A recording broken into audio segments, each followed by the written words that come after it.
Bonjour, je vous retrouve aujourd'hui pour le tirage de pleine lune de ce 5 juillet. Et ce tirage, il va courir jusqu'au 14 juillet. Pour des raisons d'organisation, je ne pourrai pas en refaire avant. Et en tout cas, je suis ravie qu'il ait lieu pendant la pleine lune. Donc, nous allons regarder avec l'audace de l'âme les énergies de la dizaine de jours qui arrivent, avec comme point de vigilance l'ouverture au monde, l'ouverture à, à la rencontre. Voilà le filtre par lequel j'avais envie de proposer ce tirage, parce qu'on peut tout à fait orienter un tirage sur un thème. Donc, je commence par la première carte. Quelle est l'ambiance de fond? Et là, je tombe sur l'ancrage. Alors, c'est une carte qui est très intéressante dans la mesure où elle nous parle, vous voyez, il y a un arbre et elle nous parle de notre arbre généalogique. Et en fait, elle propose de prendre soin de son arbre. Donc là, la proposition énergétique du moment, c'est que nous sommes bien enracinés dans nos origines et à partir de là, nous avons la possibilité de rencontrer l'autre. Si un arbre est disharmonieux, si nous ne sommes pas en paix avec nos ancêtres, il y a de fortes chances que nous ayons de fortes difficultés relationnelles. Or là, ce qui est dit par ce tirage, c'est que les possibilités de rencontre vont être nombreuses pendant la dizaine de jours qui arrivent, avec une forme d'harmonie et de paix proposée par l'environnement autour de nous. Donc c'est intéressant parce que c'est quand même, nous sommes au démarrage de l'été, il y a quand même beaucoup de possibilités peut-être de croiser de nouvelles personnes. Donc on va voir maintenant qu'est-ce qui pourrait faire obstacle à ces possibilités de rencontre. Sachant que quand je parle d'obstacle, je parle tout à fait, en tout cas pleinement de possibilités d'évolution. L'obstacle, c'est pas définitivement pas possible. Au contraire, c'est voilà, il y a cette difficulté et il y a la possibilité de la dépasser. Donc avec une forme de vigilance et puis surtout d'empathie vis-à-vis de soi-même. Parce que je pense que nous ne pouvons dépasser nos difficultés, nos blocages qu'en étant empathiques et chaleureux avec nous-mêmes qui, d'une certaine façon, faisons ce que nous pouvons pour avancer dans la vie. Donc, voici la carte qui parle de l'obstacle. Alors, c'est la carte du féminin.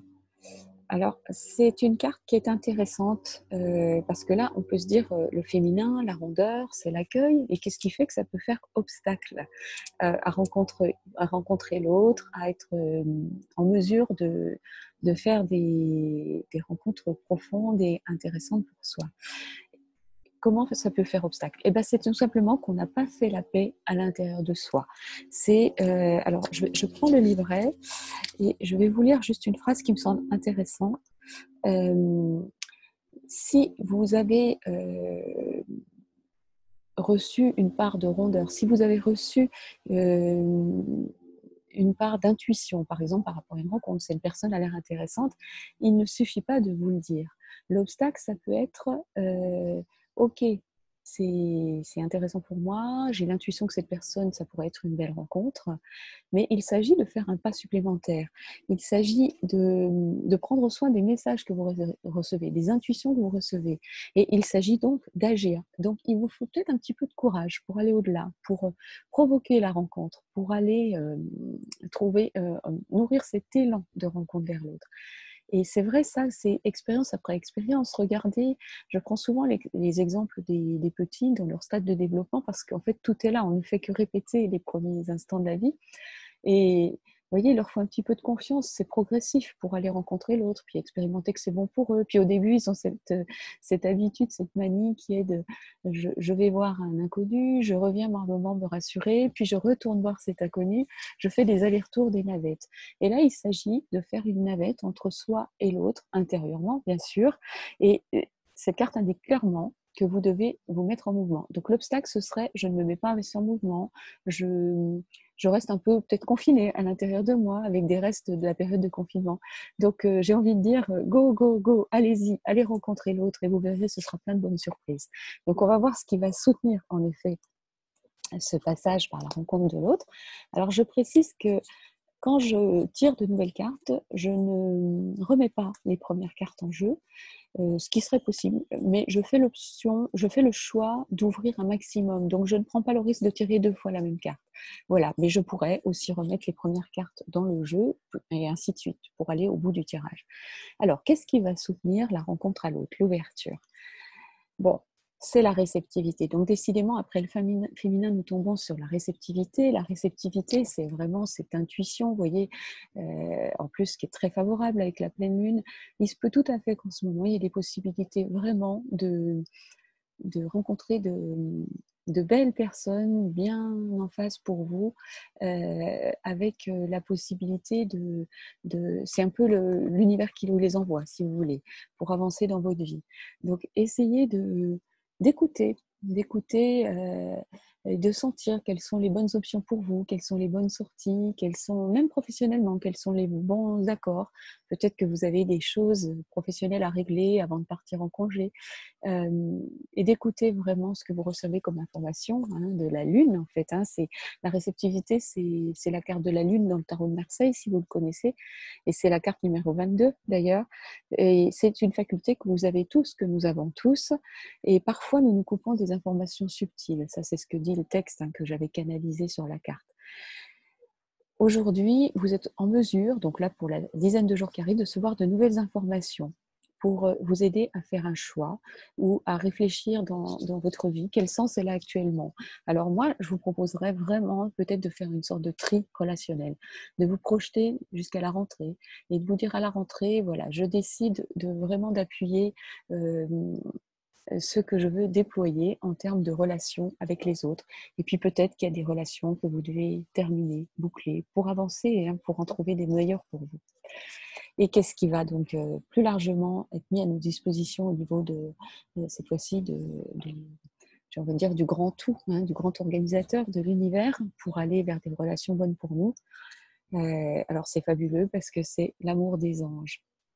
En fait, si nous nous recevons pleinement dans notre partie paisible et gracieuse, si nous nous accueillons pleinement dans l'amour de nous-mêmes, mais tout va bien se passer. C'est-à-dire que vraiment, en ce début d'été, la possibilité de rencontre et de faire union avec des personnes bonnes pour vous, elle est d'abord à l'intérieur de nous. Donc, je vous propose vraiment à la fois de vous ouvrir sur l'extérieur, mais et ça va très bien avec la carte de l'ancrage, hein, je vous remonte la première, pour bien aller vers l'autre, il s'agit d'être bien axé, d'être bien dans sa racine, dans sa verticalité, pour ensuite pencher vers l'autre et aller le rencontrer. Et bien être dans sa verticalité, c'est être absolument de façon vraiment garantie pour soi dans l'amour de qui nous sommes.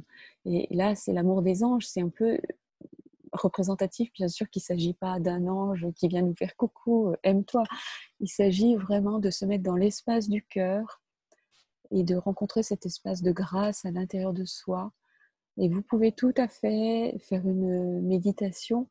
Je pourrais vous en proposer une en ligne à l'occasion d'ailleurs, pour vous rendre dans votre intériorité, dans votre espace du cœur et là accueillir cette partie gracieuse de votre personne qui n'attend qu'une chose, c'est se mettre en lumière, se mettre en mouvement. Et bien sûr, elle se mettra en mouvement dans la rencontre avec votre environnement relationnel. Vous êtes ça, vous êtes la grâce. Et là, il vous est demandé d'en être convaincu et de continuer à avancer dans cette voie. Et si l'ombre vous gagne, si l'ego vous gagne, c'est pas grave. Accueillez. Ce ne sont que des peurs, ce ne sont que des rigidités ou peut-être des croyances, mais au fond, ce n'est pas vous. Vous êtes la grâce et vous êtes la paix derrière tout ça. Voilà, donc je vous souhaite une dizaine de jours tout à fait gracieuses et lumineuses. Je vous souhaite d'illuminer votre entourage. Je vous souhaite de faire de magnifiques rencontres en partant de là. Et je vous souhaite tout de même de passer à l'action, parce qu'il n'y a qu'en expérimentant, en marchant avec qui nous sommes vibratoirement, que nous allons les uns les autres progresser avec nous-mêmes. Le but étant de progresser tout au long de sa vie. Encore une fois, il n'y a pas d'urgence, il n'y a pas de pression à se mettre. On n'est pas là sur un stade j'évolue en 10 jours, hein, évidemment. Mais ce petit passage est une proposition de la vie d'avancer plus loin avec soi.